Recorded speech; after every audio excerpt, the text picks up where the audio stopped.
Gonorrhea, syphilis, and STIs. At one point or another, you may have crossed this, and you are not alone. But let's get real for a second. I know there's a lot of shame or stigma surrounding STIs, whether you're contracting it or treating it, but it is common.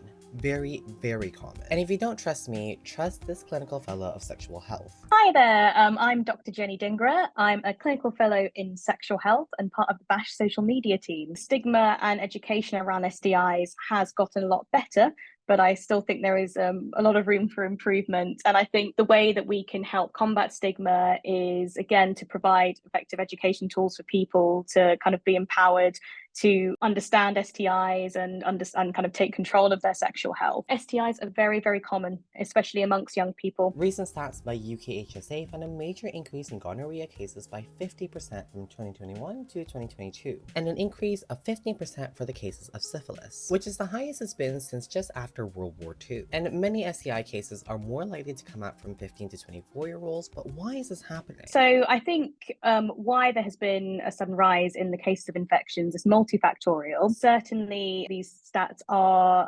post-pandemic. Levels are kind of getting up to what they were pre-pandemic, largely because obviously there's a lot more kind of social mixing and availability of different partners as well. People are probably going out, having more sex with different partners, which can increase risk of transmission of STIs. Cost of living is certainly something that's had a big impact. Obviously, what's impacting people's lives is also having an impact on people's health as well. If things are more expensive, people will be having to pay more money for things like condoms as well. Kind of cost of living has a multifactorial effect on different aspects of people's livelihood as well. Gonorrhea, syphilis, and chlamydia overall has increased by 13%, but there's ways to keep yourself and your sex life safe and healthy. We always say that prevention is better than cure. What we'd really want to be doing is kind of empowering people to have safer sex. Nothing is ever 100%. So we would also be advising people to go for regular testing as well. What we want to do is make sure people are fully supported in